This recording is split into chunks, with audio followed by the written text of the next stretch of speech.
आकाशवाणी दिल्ली प्रस्तुत करता है मतदाता जागरूकता पर केंद्रित विशेष फोन इन कार्यक्रम। प्रायोजक हैं मुख्य निर्वाचन अधिकारी दिल्ली। लोकतंत्र का राज है वोट, जनता की आवाज है वोट, जिसकी धुन पे फिर के जनगण, वो जादू का साज है वोट, ready to vote, देना वोट जरूरी है। जी हाँ, मीडिया को लोकतंत्र का चौथा स्तंभ कहा जाता है और बदलते राजनीतिक और सामाजिक परिदृश्य में इसकी भूमिका और भी अहम हो जाती है। अब झंडे, लाउडस्पीकर और बैनर की जगह मोबाइल फ़ोन ने ले लिया है। इंटरनेट में हर दिन आती नई तकनीक 4G और 5G टेक्नोलॉजी ने इसके बदलते आयाम में और भी बदलने की संभावना हो गई है और उम्मीद की जा रही है कि इसका जो आयाम है वो और इसमें विस्तार होगा। ऐसे में भारतीय चुनाव आयोग चुनावी प्रक्रिया में मीडिया की भूमिका को कैसे सुनिश्चित करता है, इस बारे में बातचीत के लिए आज हमारे साथ स्टूडियो में मौजूद हैं सुश्री चेष्टा यादव, जिला निर्वाचन अधिकारी उत्तर पश्चिम दिल्ली, और श्री अनिल कुमार सिंह, SDM इलेक्शन उत्तर पश्चिमी दिल्ली। आप दोनों को नमस्कार। नमस्कार। मैडम, एक जहन में बात आती है जब कभी भी मीडिया की भूमिका की बात होती है तो निश्चित तौर पर आज 2022 में काफ़ी बदलाव आया है, लेकिन अगर 90 के दशक से कंपैरेटिव एनालिसिस करें तो क्या किसी ने सोचा होगा कि ये इस लेवल पे होगा आज? देखिए, जैसे सोसाइटी इवॉल्व हुई है, वैसे जैसे एजुकेशन या लिटरेट लेवल्स बढ़े हैं, उसी तरह मीडिया का भी इवोल्यूशन उसी तरह से हुआ है। आज हम जानते हैं कि सिर्फ न्यूज़पेपर एक सोर्स नहीं है इंफॉर्मेशन का, उसके अलावा हमारे पास सोशल मीडिया है, हमारे पास वेबसाइट्स हैं, हमारे पास ऐप्स हैं। तो definitely media has also seen a large scale evolution in consonance with the society. और जैसे जैसे मीडिया का रूप भी बदला है, वैसे वैसे हमारे इंस्टीट्यूशंस का मीडिया के प्रति रोल और उनका यूसेज भी बदला है। So I think media has come a long way from since 1990s। जी, इस पर अगर बात करें तो कहीं ना कहीं अनिल साहब, क्या प्रिंट मीडिया थोड़ा नीचे चला गया है? सोशल मीडिया का इवोल्यूशन हुआ, जिस इवोल्यूशन की मैडम चेष्टा यादव बात करिए। निश्चित रूप से हम लोग देखेंगे कि 90 के दशक के बाद जब से ग्लोबलाइजेशन आया तो मीडिया के क्षेत्र में जो डेवलपमेंट हुआ और इलेक्ट्रॉनिक मीडिया उभर कर आया और सोशल मीडिया फिर उसके साथ उभर कर आया, तो इनके आगे आने से लोगों के पास समय का अभाव रहने से सोशल मीडिया और इलेक्ट्रॉनिक मीडिया के प्रति वो ज़्यादा आकर्षित हो गए, क्योंकि उनको उसमें पढ़ना नहीं पड़ता है, देखना पड़ता है, पढ़ने की कम गुंजाइश रहती है, लिहाजा थोड़ा सा प्रिंट मीडिया नीचे गया है और इलेक्ट्रॉनिक और सोशल मीडिया ऊपर गया है। तो इसकी वजह क्या देख रही हैं? क्या कहीं ना कहीं डिजिटल वर्ल्ड, इंटरनेट एक काउजिंग फैक्टर है, या फिर रीडर सब कम हो गए, जो एक कन्वेंशनल, एक परंपरागत जो रीडर हुआ करते थे 90 के दशक में या उसके बाद के वर्षों में? देखिए, globalisation has affected our career choices, our daily lifestyle choices, ये बात तो है। और साथ ही साथ आप देखेंगे कि एक नया ट्रेंड जो शुरू हुआ है कि पहले किताबें पढ़ी जाती थी, अब ऑडियो बुक्स सुनी जाती हैं, अब पॉडकास्ट सुने जाते हैं। तो ऐसा नहीं है कि प्रिंट कम हुआ है, लेकिन प्रिंट का जो एक पेस है और जो विजिबिलिटी है वो इन कंपैरिजन टू एक फास्ट ऐप बेस, एक बटन से इंफॉर्मेशन मिलने वाली जो चीज़ है, उसने प्रिंट की अट्रैक्टिवनेस को ज़रूर कम किया है। हालांकि election commission of India print को भी बहुत ही अच्छे तरीके से यूज़ कर रहा है, और गांव में जो इन्फॉर्मेशन डिसेमिनेशन है, गांव में आज भी जो इलेक्शन की प्रक्रिया है वो प्रिंट के माध्यम से ही देखी और पढ़ी जाती है। तो ऐसा नहीं है कि प्रिंट कम हुआ है। हाँ, मेट्रोज़ में ऐप्स का और सोशल मीडिया ज़्यादा प्रभाव डाल रहा है।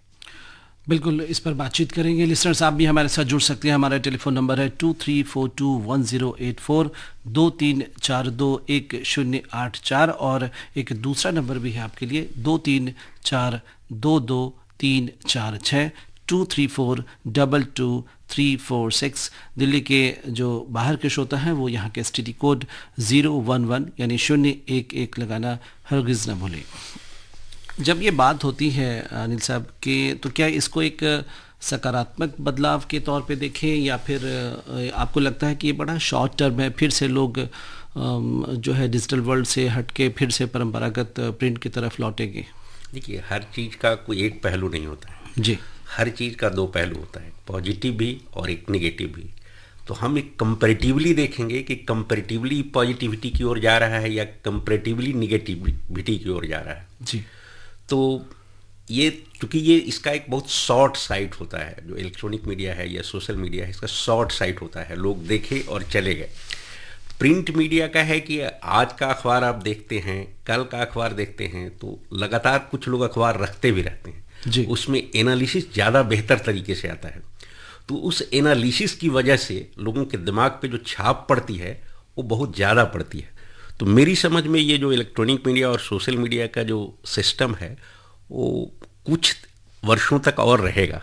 इसके बाद वापस फिर हम पारंपरिक मीडिया की ओर लौटेंगे, क्योंकि चेंज जो है ना एक प्रवृत्ति है मनुष्य का, बिल्कुल, और उस प्रवृत्ति से हम उभरेंगे नहीं, आएंगे जरूर। बिल्कुल, इस पर बातचीत करेंगे। हमारे आज के पहले श्रोता इस वक्त हमारे साथ टेलीफोन लाइन पे हैं। हेलो। हेलो, नमस्कार सर। जी नमस्कार, कौन बोल रहे हैं साहब? सर मैं गुरविंदर सिंह चट्ठा बोल रहा हूँ, नई दिल्ली से। जी गुरविंदर साहब बताएं। सर पहले तो इलेक्शन कमीशन के सारे अधिकारियों को बधाई और शुभकामनाएं, क्योंकि बहुत अच्छा काम कर रहे हैं सभी। बहुत शुक्रिया सर। मेरी क्वेश्चन ये है मेरा, आजकल इलेक्शन के दौरान मीडिया की भूमिका काफी सक्रिय हो जाती है, ठीक है, और इलेक्शन के दौरान सारा प्रशासनिक तंत्र जो है वो इलेक्शन कमीशन के अंडर आ जाता है। तो क्या प्राइवेट मीडिया भी इनके अंडर आता है, इलेक्शन कमीशन के अंडर? जी बिल्कुल, प्राइवेट मीडिया भी इलेक्शन कमीशन के अंदर कर आता है। सेक्शन 126 रिप्रेजेंटेशन एक्ट का जो कहता है वो जो लागू है वो सभी public, private, social media, internet, website, independent media, सभी प्रकार की इंस्टीट्यूशन, सभी प्रकार के न्यूज़ चैनल, न्यूज़पेपर, सभी को कवर करता है। जी। और मेरे ख्याल से अनिल साहब 2014 में इसको दायरे में लाया गया, सोशल मीडिया और बाकी चीज़ों को। हाँ, क्योंकि इसके पहले जो मॉडल कोड ऑफ कंडक्ट था उसमें सोशल मीडिया को कवर नहीं किया गया था। 2013 में इलेक्शन कमीशन ने ये डायरेक्शन दिया कि सोशल मीडिया भी अब इसका पार्ट होगा मॉडल कोड ऑफ कंडक्ट का, क्योंकि सोशल मीडिया जीवन को प्रभावित कर रहा है, इलेक्शन को प्रभावित कर रहा है। तो 2014 के इलेक्शन से ये शुरू हो गया। 2013 में इलेक्शन कमीशन का निर्णय हुआ और 2014 के इलेक्शन से ये लागू हो गया, और सोशल मीडिया भी मॉडल कोड ऑफ कंडक्ट के तहत निगरानी में आ गया।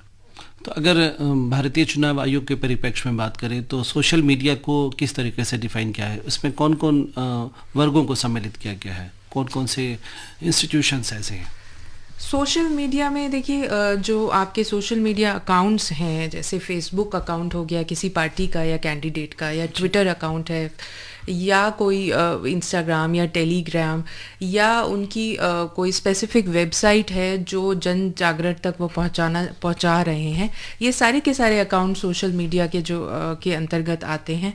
ऐसा कोई भी माध्यम जिसके माध्यम से वे अपना मैसेज पहुंचा रहे हैं या फोटोज़ पेस्ट कर रहे हैं या वीडियोस लगा रहे हैं, ये सब सोशल मीडिया के अंतर्गत आते हैं। तो सिर्फ उस व्यक्ति विशेष या राजनीतिक दल तक ही इसको आप सीमित रखती हैं, या कोई व्यक्ति, कोई एक इंडिपेंडेंट इंडिविजुअल है उसको भी आप मॉनिटर करती हैं कि इस तरीके का कंटेंट वो क्या पोस्ट कर रहा है, क्या नहीं कर रहा है? देखिए, इलेक्शन कमीशन ऑफ इंडिया ने एक डिमार्केशन किया हुआ है। जब हम मॉडल कोड ऑफ कंडक्ट की बात करते हैं तो एमसीसी ज़्यादातर लागू होता है आपके पब्लिक अकाउंट्स में। जी। उसमें एक डिमार्केशन किया गया है कि सेल्फ ब्लॉग्स, जो आपके पर्सनल विचार हैं, उस पे एमसीसी लागू नहीं होता है, या पर्सनल अकाउंट पे लागू नहीं होता है। लेकिन अगर आप किसी पार्टी को रिप्रेजेंट कर रहे हैं, आप उस एक पार्टी का प्रतिनिधित्व कर रहे हैं, तो उस पार्टी के अकाउंट पे एमसीसी लागू होता है और निगरानी रखी जाती है। अनिल साहब, इसमें एक सवाल है कि हमारा मान लीजिए किसी भी राजनीतिक दल से या किसी व्यक्ति विशेष के साथ कोई हमारा कोई कनेक्शन नहीं है, लेकिन हम उससे प्रभावित हैं, तो हमारे ज़रिया जो कंटेंट जा रहे हैं क्या उस पर वो प्रभावित नहीं करेंगे किसी वर्ग को? एक है internet and mobile association of India, उसने भी अपना एक मॉडल कोड ऑफ कंडक्ट बनाया है और इनके साथ बनाया है, फेसबुक के साथ, ट्विटर के साथ जी। तो उसमें उन लोगों ने आश्वासन दिया है उस कंडक्ट के तहत कि अगर उस तरह का कोई कंटेंट आता है जो लोगों को गलत मैसेज पास करता है या इलेक्शन को गलत तरीके से प्रभावित करता है, तो हम उसको रिपोर्ट करेंगे और 3 घंटे के अंदर, उनका कहना है 3 घंटे के अंदर हम रिपोर्ट करेंगे और फिर उसको रिमूव करने का कोशिश करेंगे। मतलब ये लीगली बाइंडिंग नहीं है, लेकिन ये एक पार्ट है मॉडल कोड ऑफ कंडक्ट का, उनके द्वारा बनाया गया, जिसमें कि वो 3 घंटे के अंदर हम रिपोर्ट करेंगे और उसको हटाने की कोशिश करेंगे अगर वो कंटेंट किसी भी तरह से इलेक्शन को प्रभावित करता है, लोगों के विचार को प्रभावित करता है, गलत मैसेज देता है, सोशल हार्मोनी को ख़त्म करता है, कुछ घृणा फैलाता है। तो जी, एक और श्रोता इस वक्त हमारे साथ लाइन पे है। हेलो। हाँ जी जी नमस्कार। नमस्कार जी। जी कौन बोल रहे हैं? अपना प्रश्न पूछ सकता हूँ और उसके निदान चाहता हूँ जी। जी अपना नाम बताएंगे, कहाँ से बोल रहे हैं आप? हाँ, मेरा नाम गुरबचन सिंह बब्बर है जी। मैं वसंत कुंज से बोल रहा हूँ। जी गुरबचन सर बताएं प्लीज। जी जी जी सवाल पूछें गुरबचन सर। हाँ, सवाल ये है सर कि इलेक्शन में मैंने मेरे पिताजी का नाम और जो उनका वोटर कार्ड था उसमें उनके नाम का पूरा वो नहीं था, उनके फादर का नाम गलत उन्होंने किया, ये वो जो भी उसमें गलतियां थी मैंने फार्म भर के उनको दे दिया। तो वो भैया ये गलतियां हैं, इनको ठीक करके मुझे नया कार्ड इश्यू कीजिए। जी जी। तो अब वो क्या है कि वो कह रहे हैं जी इसके लिए वो जो है 25 रुपए दो। जी ये किस कारण गलती वो करें या कुछ और है, तो इसमें फॉल्ट कहाँ मतलब हो गया? वोट अडल्ट सफरेज ये तो हम वोट देते हैं, तो ये हमारा कोई इसमें बहुत बड़ा बेनिफिट या ऐसा थोड़ी है। जी तो मेरा ये क्वेश्चन है, ये तो बिल्कुल गलत बात है। जी अनिल साहब। वैसे तो आज के विषय से ये संबंधित नहीं है, लेकिन वो पूछ रहे हैं तो उसका जवाब देना लाजमी बन रहा है इस प्लेटफॉर्म पे, क्योंकि जो अगर उनसे कोई 25 रुपया मांग रहा है तो 25 रुपया की व्यवस्था पहले थी, अब ये हट गया है। अगर कोई मांग रहा है तो गलत है और इसका शिकायत वो अपने जिला निर्वाचन पदाधिकारी के यहाँ कर सकते हैं या चीफ इलेक्शन ऑफिसर के यहाँ भी कर सकते हैं। और इस तरह की अगर कुछ और बात है तो जिला निर्वाचन अधिकारी को लिख के दे दें या सीईओ के यहाँ लिख के दे दें, तुरंत उसका निदान होगा। जी, और उसके अलावा आप हर एक ऐसे लोग जो जिनके अब वोटर आई कार्ड बनने में, एपी कार्ड बनने में दुश्वारी है, तो आप nsvp.in पे भी आप जा करके लॉगिन करके अपनी जो ज़रूरियात है उसको निदान पा सकते हैं। उसके अलावा वोटर हेल्पलाइन ऐप हम अपने प्रोग्राम के माध्यम से इलेक्शन कमीशन ऑफ इंडिया और दिल्ली निर्वाचन कार्यालय के साथ जो हमारा प्रोग्राम होता है उसमें ख़ास तौर पर हम अपने सभी जो है वोटर्स को ये कहते हैं, सभी मतदाता से ये अपील करते हैं कि आप अपने मोबाइल पर ज़रूर वोटर हेल्पलाइन ऐप डाउनलोड करें और उसमें बहुत सारे फीचर्स हैं, बड़े आसान हैं, उसका आप फ़ायदा उठाएं और ये आपके लिए ही है ताकि आपको इलेक्शन के दौरान मतदान के दिन किसी भी किस्म की दुश्वारी का सामना नहीं करना पड़े।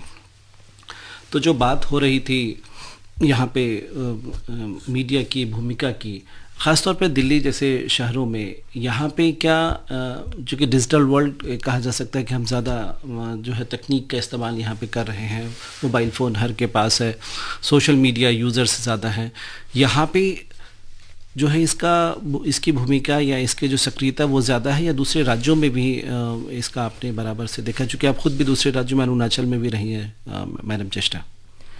डेफिनेटली दिल्ली में मीडिया रीच ज़्यादा है कंपैरिजन टू अदर जो छोटे शहर हैं जी। और मीडिया जैसा कि आपने इंट्रोडक्शन में बोला कि एक चौथा स्तंभ है डेमोक्रेसी का, और इलेक्शन कमीशन का ये एफर्ट रहा है कि मीडिया को पॉजिटिवली यूज़ करके और जो स्वीप एक्टिविटी जिसमें हम आगे आपके और श्रोता भी आपके और गेस्ट भी बताए हैं, स्वीप एक्टिविटीज़ में एक्टिवली मीडिया को यूज़ किया जाता है दिल्ली में, और इसका जो रिज़ल्ट है वो हमको देखने में मिला है। फर्स्ट टाइम वोटर्स को जब रीच करना होता है तो हम मीडिया का भरपूर सहयोग लेते हैं, हम यूथ वेबसाइट से लिंक्ड होते हैं, हम कॉलेज के फेस्ट, कॉलेज के शोज़ में सोशल मीडिया के थ्रू हम खुद कोशिश करते हैं एंटर होने के लिए।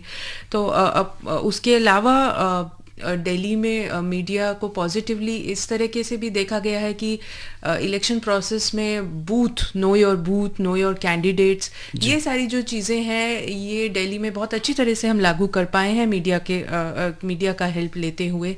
आपके कैंडिडेट्स के अचीवमेंट्स, आपके कैंडिडेट्स की क्वालिफिकेशंस, आपके कैंडिडेट्स का ब्यौरा, ये सब media dissemination, media information dissemination Delhi में बहुत अच्छी तरीके से हुआ है। बिल्कुल कहा जा सकता है कि मुख्य निर्वाचन अधिकारी की तरफ से जब से इनके जो है टेन्योर में निश्चित तौर पे कहा जा सकता है कि जितने ऐप्स हमने देखे हैं और जितना पारदर्शी बनाया गया है इस पूरे इलेक्शन प्रोसेस को, ये काफ़ी कमेंडेबल है, काबिल तारीफ़ है। ख़ास तौर पे इस बीच बात करेंगे, एक श्रोता हमारे साथ लाइन पे काफ़ी वक्त से है। हेलो हेलो हेलो जी, मुझे लगता है किसी कारणवश उनसे संपर्क हमारा नहीं हो पाया है। तो जब बात होती है, अनिल साहब प्रोग्राम से पहले भी हम इस बात पे बातचीत कर रहे थे कि जो एक रीच है डिजिटल वर्ल्ड का, वो कहीं ना कहीं अभी भी कहा जा सकता है कि जो सुदूर गांव हैं, सुदूर राज्य हैं, वहाँ पे कम है। कुछ ऐसे ही इशारा मैडम चेष्टा भी कर रही हैं। जब तक ये बराबर नहीं होगा तब तक हम कह सकते हैं कि इसका जो इम्पैक्ट लेवल है वो भी सही तरीके से अभी सामने नहीं आ पाएगा। ये बिल्कुल स्वाभाविक है कि सोशल मीडिया का रीच तो वहीं होगा जहां सोशल मीडिया का इंस्ट्रूमेंट है। जी, सोशल मीडिया के इंस्ट्रूमेंट के लिए आप मोबाइल और या कंप्यूटर और उनके साथ इंटरनेट, ये ज़रूरी है। Mobile plus internet and computer plus internet. अगर इन दोनों की उपलब्धता, तीनों की उपलब्धता, दो की एक साथ उपलब्धता अगर नहीं हो पा रही है तो सोशल मीडिया तक रीच नहीं जाएगा, तो डिजिटल बेनिफिट वो नहीं ले पाएंगे। तो सुदूर ग्रामीण क्षेत्र में, मोस्टली आदिवासियों के क्षेत्र में का जो इलाका है, तो वहाँ पर इनके रीच की संभावना बहुत कम है, क्योंकि ये बहुत कम मात्रा में उपलब्ध है। तो इस तरह से सोशल मीडिया से जो डिजिटल ज्ञान हो रहा है, इसके माध्यम से जो भी लोगों को वो दो तरह का हो रहा है। जो शहरी क्षेत्र है या अर्ध शहरी क्षेत्र है, वहाँ तो इनका भरपूर फायदा हो रहा है, लेकिन जो ग्रामीण क्षेत्र है और अर्ध ग्रामीण क्षेत्र है, अर्ध ग्रामीण क्षेत्र में इसलिए इस्तेमाल कर रहा हूँ आदिवासी इलाकों, तो वहाँ पर उनकी पहुँच उतनी नहीं है, तो वो उसका बेनिफिट ज़्यादा नहीं उठा पा रहे। बिल्कुल, लेकिन कहा जा सकता है कि 2014 के बाद से निश्चित तौर पे एक डिजिटल इन्फिल्ट्रेशन जो है, काफ़ी डिजिटल प्रेजेंस हुआ है सुदूर के राज्यों में, गांवों में और उन पिछड़े वर्गों में जहां पर जिसकी तरफ आप इशारा करें। एक और श्रोता इस वक्त हमारे साथ लाइन पे हैं। हेलो हेलो, नमस्कार जी। जी नमस्कार सर, रघुविंदर सिंह चट्ठा बोल रहा हूँ, सुभाष नगर, नई दिल्ली 27 से। जी रघुविंदर साहब, सवाल पूछें प्लीज। मेरा सवाल ये है कि जो ये सोशल मीडिया है, चाहे वो प्रिंट मीडिया हो, इलेक्ट्रॉनिक हो, उनके ऊपर एमसीसी कितने दिन पहले लागू हो जाता है, और जो वो कवरेज करते हैं वो पेड होती है गवर्नमेंट द्वारा, या वो अपने ऊपर ही बेयर करते हैं वो?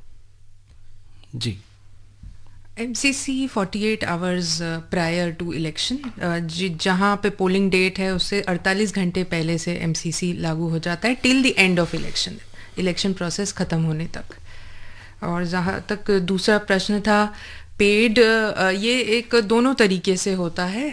कुछ जो पार्टीज़ हैं, कुछ वो न्यूज़पेपर को पे करके भी एडवर्टाइजमेंट करती हैं और वो संज्ञान में लाती हैं ECI के कि कौन से मीडिया इंस्ट्रूमेंट वो यूज़ कर रही हैं एडवर्टाइजमेंट के लिए, तो वो एक पेड है। और वही एक तरीका है कि पार्टीज़ उसको डिस्क्लोज करें कि हमने फलाना न्यूज़पेपर या फलाना चैनल का ये स्लॉट लिया है और हम ये अपना एडवर्टाइजमेंट करना चाहते हैं। जी, और इसको निगरानी कैसे करते हैं कि कौन सा कंटेंट किसने पोस्ट किया है? उसके लिए राज्य स्तर पर और जिला स्तर पर जी एक निगरानी समिति रहती है और वो एडवर्टीजमेंट को सर्टिफाई भी करती है। तो जिस तरह का एडवर्टीजमेंट अगर कोई कैंडिडेट देना चाहता है या पार्टी देना चाहती है, तो जिला और राज्य स्तर की कमेटी में उसको लाएगी और उसका सर्टिफिकेशन होगा, तब वो प्रचार में आएगा।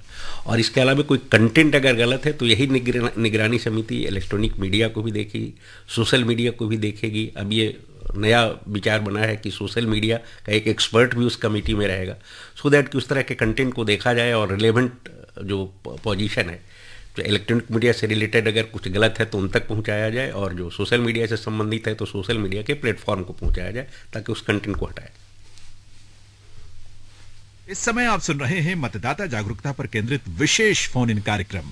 प्रायोजक हैं मुख्य निर्वाचन अधिकारी, दिल्ली। लोकतंत्र का राज है वोट, जनता की आवाज है वोट, जिसकी धुन पे फिर के जनगण, वो जादू का साज है vote, ready to vote।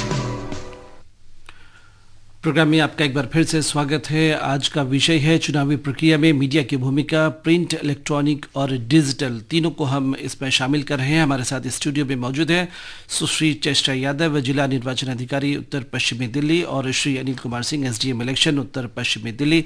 Madam चेष्टा यादव, आप खुद भी जिला निर्वाचन अधिकारी हैं। अगर स्टेज 1 की बात करें, बिल्कुल जहाँ से शुरुआत होती है इस सोशल मीडिया मॉनिटरिंग की, क्या नामांकन के साथ शुरू हो जाता है? अगर कोई राजनीतिक जो दल का जो व्यक्ति होता है जो अपना नामांकन दायर करता है। जी बिल्कुल। ये जो नया गाइडलाइंस जो आप बोल रहे हैं 2014 में, उसमें नामांकन में ये भरना ज़रूरी हो गया है कि आपके सोशल मीडिया अकाउंट्स कौन कौन से हैं। आपके सोशल मीडिया पे आप किस प्रकार से मैसेजिंग पहुंचा रहे हैं, वो अकाउंट्स का वर्णन करना बिल्कुल अब अनिवार्य हो गया है। और नामांकन प्रक्रिया से ही डेफिनेटली शुरू हो जाती है। उसके अलावा जो हमारे परमिशन सेल्स होते हैं, जो परमिशन विंडोज़ जो हम लगाते हैं कि क्या क्या कार्यक्रम एक कैंडिडेट कर सकता है, वो निगरानी तभी से शुरू हो जाती है। तो क्या कोई इसमें फंड्स का भी एलोकेशन है कि कोई व्यक्ति विशेष उस राजनीतिक दल का जो व्यक्ति है जो नामांकन दायर करा, वो इतने ही रुपये, इतनी ही रकम खर्च कर सकता है अपने सोशल मीडिया प्लेटफॉर्म पे, अपने प्रचार प्रसार में? अमाउंट अभी डेजिग्नेटेड मेरी जितना मेरा नॉलेज है उसमें नहीं हुआ है, लेकिन ये ज़रूर हो गया है कि सोशल मीडिया को इंक्लूड कर दिया गया है। सोशल मीडिया के एक्सपेंडिचर को आपके ओवरऑल एक्सपेंडिचर में इंक्लूड कर दिया गया है। और जितना आपको फाइनेंशियल एक्सपेंडिचर की लिमिट है, उसमें मीडिया पे जो आप एक्सपेंडिचर कर रहे हैं उसको इंक्लूड करना है और उसी दायरे में रहना है। अच्छा, इसमें सोशल मीडिया को अलग से डिफाइन नहीं किया, बल्कि मीडिया में अपने प्रचार एडवर्टीजमेंट को डिफाइन किया गया है। तो एक यूनिफॉर्मिटी लाया जाए राजनीतिक दल और किसी इंडिपेंडेंट कैंडिडेट के बीच, इसको कैसे नज़र में रखती है election commission of India? Election का जो राजनीतिक दल है वो अपना खर्चा अलग दिखाते हैं जी, इंडिविजुअल अपना खर्च अलग दिखाते हैं। तो जो भी पॉलिटिकल पार्टी का एक इंडिविजुअल कैंडिडेट है और एक इंडिपेंडेंट इंडिविजुअल कैंडिडेट है, ये दोनों के खर्चा को बराबर रखना है। ये दोनों बराबर ही खर्च कर सकते हैं। पॉलिटिकल पार्टी को एक्सपेंडिचर कर रहा है, अपना रैली कर रहा है, तो वो इसमें काउंट नहीं होगा, वो सेपरेट होगा। जी, अब बात आती है कि वो अपने सोशल मीडिया प्लेटफॉर्म को अपने प्रचार प्रसार के लिए इस्तेमाल करे। वो व्यक्ति विशेष या वो राजनीतिक दल ना करे, लेकिन कोई इंडिपेंडेंट व्यक्ति कर सकता है। तो अब जबकि ऐसे में कि एक सोशल मीडिया एक एंडलेस वर्ल्ड है, ज्योग्राफिकल बाउंड्री असीमित है, तो यहाँ से बैठा हुआ एक जिला निर्वाचन पदाधिकारी किसी अमुक पोस्ट को सही है या गलत है, पहले तो अगर वो पकड़ लेता है कि हाँ वो गलत है, या वो समिति पकड़ती है तो वो कि वो गलत हो रहा है, तो उसको कैसे लिमिट करती है, जो कि 3 घंटे में आप एक्शन के प्रावधान की बात कर रहे हैं? देखिए, जो पैरामीटर है जिसके अंतर्गत ये आकलन हम करते हैं वो है इलेक्शन मैटर। इलेक्शन मैटर एक ऐसा वो पोस्ट में या कोई मैसेज या वीडियो में ऐसी चीज़ देखी जाती है जिससे इलेक्शन इफेक्ट हो रहा है, या किसी एक व्यक्ति विशेष को एडवांटेज हो रही है या डिसएडवांटेज हो रही है, या उस पोस्ट से इलेक्शन का जो प्रोसेस है वो इफेक्ट हो रहा है। तो जैसे ही ये दिखाई पड़ता है, वैसे ही हमारी जो निगरानी समिति है वो एक्टिव हो जाती है। उस पोस्ट को कहाँ पे लगाया गया है, चाहे फेसबुक हो, चाहे न्यूज़पेपर हो, चाहे इंडिविजुअल व्हाट्सएप मैसेज हो, वहाँ पे हम कंप्लेन दर्ज करते हैं और उस पर एक्शन लेते हैं रिमूव करने के लिए। जी लिसनर्स, एक बार फिर से आप सभी के लिए फ़ोन नंबर भी हम फिर से बता देते हैं, जो लोग जिन्होंने कि रेडियो से देर से ट्यून किया हो। आज का हमारा विषय है चुनावी प्रक्रिया में मीडिया की भूमिका। हमारा नंबर है 23421084 और 23422346। नंबर एक बार फिर से 23421084 और 23422346। दिल्ली के बाहर के श्रोता दिल्ली का STD कोड 011 यानी 011 लगाना ना भूलें। जब बात होती है एक सोशल मीडिया प्लेटफॉर्म की, डिजिटल वर्ल्ड की, कहीं ना कहीं जो कोरोना पीरियड रहा है जिसमें कि वर्चुअल रैलियाँ भी हो रही हैं, लोग डिजिटली एक दूसरे से कनेक्ट भी हो रहे हैं, क्या इसने भी सोशल मीडिया को एक तरह से प्रमोट करने में ज़्यादा मदद किया है? Definitely Covid, post Covid world pre Covid world से अलग हुआ है। बहुत सारी नई चीज़ें पोस्ट कोविड वर्ल्ड में आई हैं, उनका प्रचलन शुरू हुआ है। आप एक आम इंसान की ज़िंदगी में अब जूम मीटिंग्स या ऑनलाइन मीटिंग्स ने ज़्यादा जगह ले ली हैं ऑफलाइन की, और इसका असर हमारे इलेक्शन पे भी देखा गया है, इसका असर हमारी कैंपेनिंग में भी देखा गया है। तो बिल्कुल पोस्ट कोविड वर्ल्ड में वर्चुअल रैली की अपनी एक जगह बनी है। हालांकि जैसे जैसे कोविड सेटल डाउन हुआ है, हमारी रैलीज वापस आप देख रहे हैं कि वापस फिजिकल वर्ल्ड में जा रही हैं। और जैसा कि पहले बताया, सुदूर या ग्रामीण क्षेत्र में अभी भी वर्चुअल रैली ना करके अभी भी पब्लिक रैली का इम्पोर्टेंस है।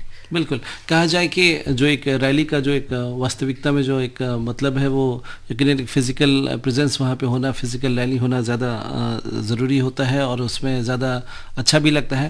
लेकिन कहीं ना कहीं निगरानी की बात करें तो वर्चुअल रैलियाँ जो होती हैं उसमें एक मॉनिटरिंग करना थोड़ा सा दुश्वारी ज़रूर होती होगी मेरे ख्याल से। अनिल साहब, जैसा कि हमने पहले भी बताया कि जिला स्तर पर और राज्य स्तर पर जो कमेटी बनी हुई है, निगरानी कमेटी, वो उनको भी देखती है कि कुछ तरह का कंटेंट ना आ जाए जो इलेक्शन में किसी दूसरे को गलत रूप से फ़ायदा पहुंचाता हो, या कुछ ऐसी बात ना आ जाए जो धर्म के आधार पे, जाति के आधार पे घृणा फैलाता हो, पब्लिक ऑर्डर के लिए प्रॉब्लम क्रिएट करता हो, तो हमारी निगरानी समिति देखेगी उसको। बिल्कुल, अगर जैसे कि शुरुआत में और उसमें एक उसमें और भी है कि अगर उस तरह का कुछ गलत आया तो इवन आईपीसी में भी उसके 171C में एक प्रोविजन है, इलेक्शन पे अनुचित प्रभाव अगर कोई डाल रहे हैं तो क्रिमिनल ऑफेंस के तौर पे भी उसको दर्ज किया जा सकता है, केस दर्ज किया जा सकता है। बिल्कुल, इस चीज़ का हर कोई जहन में रखे कि कोई अनुचित इसका इस्तेमाल ना करे और एक लॉ अबाइडिंग सिटीजन के तहत काम करे और जो है साथ दे एक पारदर्शी और सुचारू इलेक्शन प्रोसेस को इम्प्लीमेंट करने में। यहाँ पे जो एक जहन में बात आती है कि जब शुरुआती दौर में जब हम, जैसे कि आप दोनों ने कहा कि एक प्रिंट मीडिया का बड़ा इम्पैक्ट होता था, एक ओपिनियन बिल्ड करने में हम एक ही कंटेंट को, एक ही सब्जेक्ट को 4 न्यूज़पेपर में पढ़ते थे, उसकी कटिंग्स रखते थे, फिर एक ओपिनियन डेवलप करते थे। आज की तारीख में एक मोबाइल फ़ोन, थोड़ी बहुत अंग्रेज़ी और 2 मिनट के अंदर एक ओपिनियन बिल्डअप करता है। तो इसका एक पॉजिटिव जो इम्पैक्ट है, एक ये मेरा एक व्यक्तिगत सवाल है, तो कहीं ना कहीं उसमें एक डेप्थ नहीं है।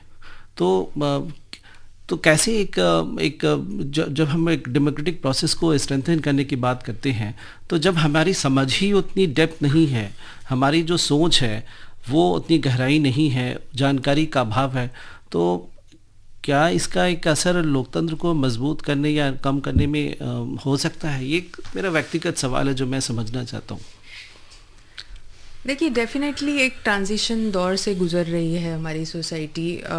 आप सही बोल रहे हैं, जो पहले जो विचार गोष्ठी होती थी, पहले एक टॉपिक पे जो ओपिनियंस के आदान प्रदान होता था, उसमें कमी आई है, उसमें गिरावट आई है। बट इसको लोकतंत्र कम होने से आई थिंक अभी कहना उचित नहीं है। मेरे हिसाब से, मेरा पर्सनल ओपिनियन है कि मीडिया ने लोकतंत्र को मजबूत किया है, मीडिया ने रीच बढ़ाई है, मीडिया आज उस मोहल्ले तक गया है। आपका कैंडिडेट की इंफॉर्मेशन उस एक आम औरत के पास गई है जो एक हाउसवाइफ है, चाहे वो न्यूज़ से रिलेटेड हो, चाहे उसके फेसबुक अकाउंट से गई हो। तो एक महिलाएं अब आजकल इलेक्शन डिस्कस करने लगी हैं, तो ये मीडिया की ही देन है।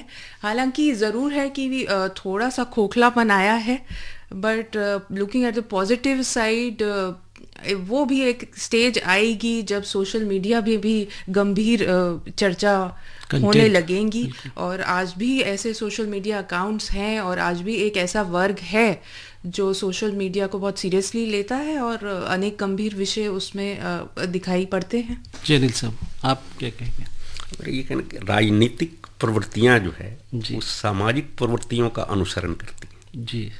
तो अगर सामाजिक प्रवृत्ति में जल्दीबाजी होगी तो राजनीतिक प्रवृत्ति उससे अलग नहीं है जी। तो उस तरह जैसा समाज चलेगा राजनीति उसी के अनुसार चलेगी। बिल्कुल। एक और श्रोता इस वक्त हमारे साथ लाइन पे हैं। हेलो हेलो जी। हेलो। जी नमस्कार। नमस्कार जी, मैं धर्मवीर गांधीनगर दिल्ली से बोल रहा हूँ जी। जी धर्मवीर साहब बताएं। एक्सपर्ट को नमस्कार जी नमस्कार बताएं। हमारे चुनाव आयोग हमारा राष्ट्रीय पर्व इतने अच्छे तरीके से मनाते हैं, कहीं कोई प्रदूषण नहीं होता। जी पहले के समय में काफी प्रदूषण रहता था, पहले बहुत अत्याचार होते थे, जैसे आप जानकारी रखते हैं। मीडिया आने से बहुत अच्छा है, सोशल मीडिया भी बहुत अच्छी जानकारी दे रहे हैं जी। बहुत अच्छी हमारे जो मीडिया चुनाव में बहुत अच्छा काम करता है। मैं ये पूछना चाहता हूँ, जैसे हमारे जो गांव है, दूर दराज के गांव में, पहाड़ी इलाके हैं जहाँ जनजाति लोग रहते हैं, आदिवासी लोग रहते हैं, वहां तक तो मीडिया नहीं पहुंच पाता। तो वहाँ ये सोशल मीडिया की क्या किस तरह से वहाँ उनका काम लिया जाता है?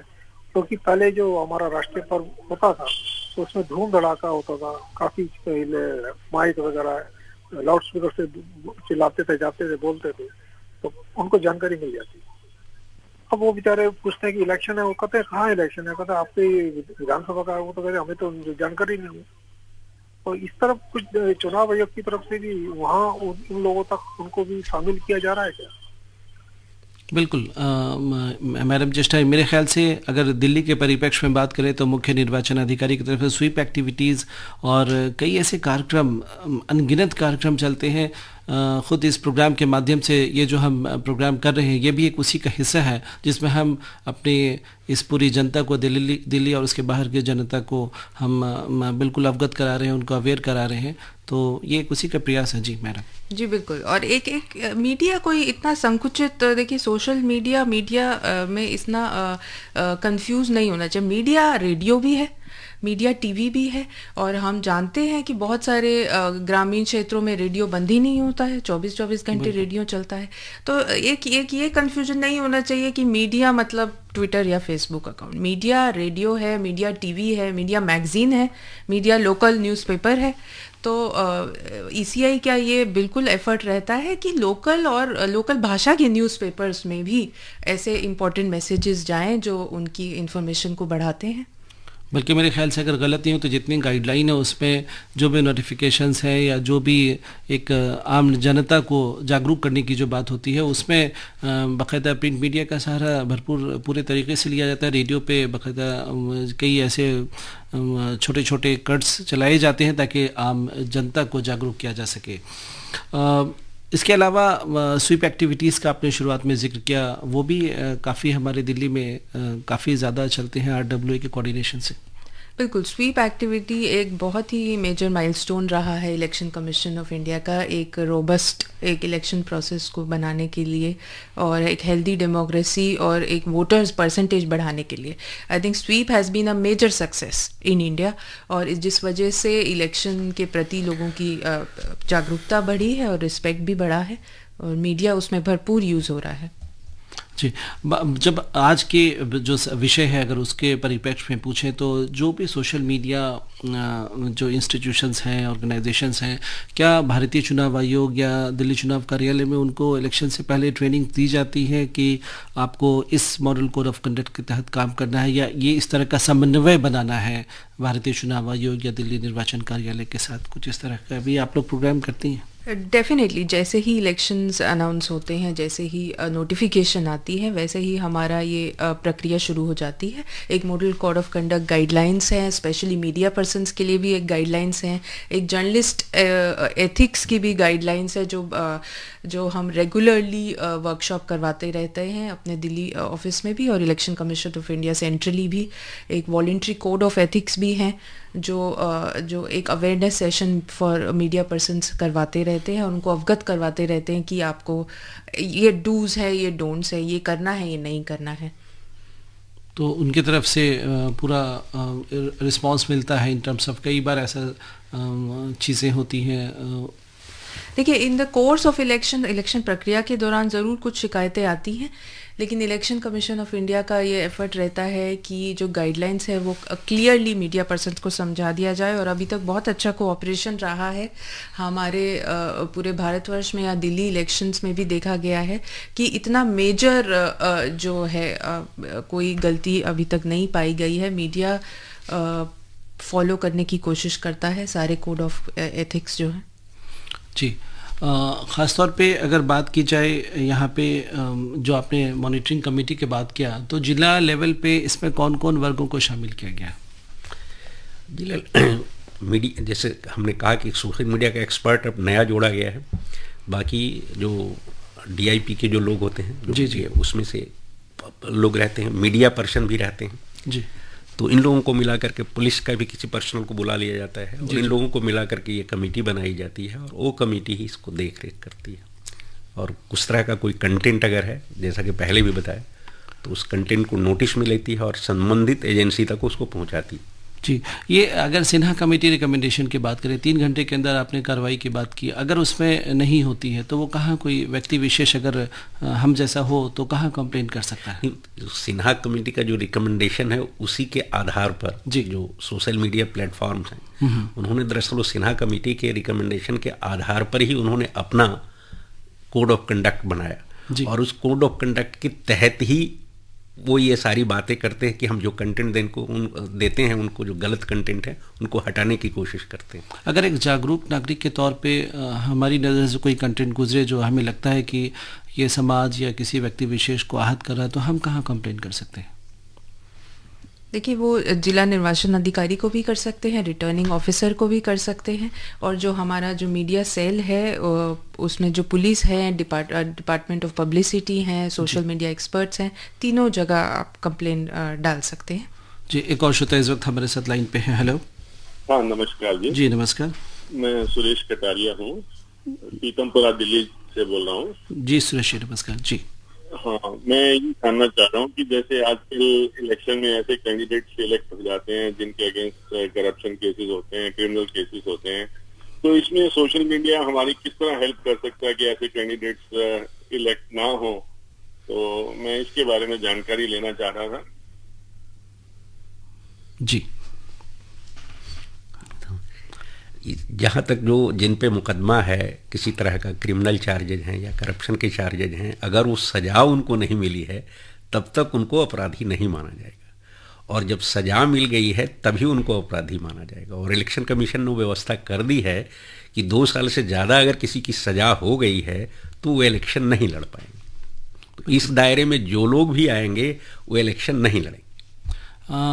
मैडम जस्ट एक सवाल मेरा भी था कि जैसे अक्सर होता है कि आपने कोई कंटेंट डाला, वो अब्यूजिव है या वो सही नहीं है समाज और दूसरे वर्गों के हित में, तो इसमें एक ड्रॉबैक अगर मैं देखूं तो एक इंटरनेट के वर्ल्ड में एक लेखक, प्रकाशक वो खुद ही पोस्ट डाल देता है। अगर वो कोई पोस्ट डालता है और वो खुद से ही उसको अगर स्प्रेड करने का दिया जाए राइट, कोई दूसरा उसको ना कर सके, तो मुझे लगता है इसका अब्यूज़ को रोका जा सकता है कि लेखक ही उसका प्रकाशक भी बने, कोई दूसरा ना बने।